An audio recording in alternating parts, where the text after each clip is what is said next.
অনেক ভার আমি পারছি না। আরে কিন্তু আমাদের এই মাছগুলো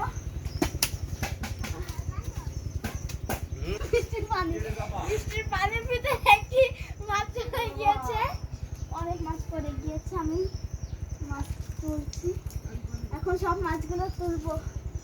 আম্মু দেখলে আমাকে মারে, অনেক বকা দিবে। আমি মাছগুলো তুলে নেব।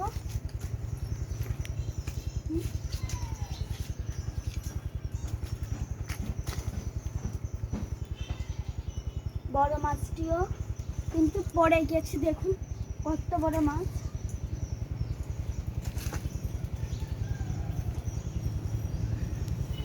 দেখুন দুইটা মাছ আমাদের বড় বড়, অনেক বড় বড় মাছ আছে আমাদের ঘেরে। চিংড়ি মাছ, অনেক বড় বড় মাছ আছে, ইলিশ মাছও আছে।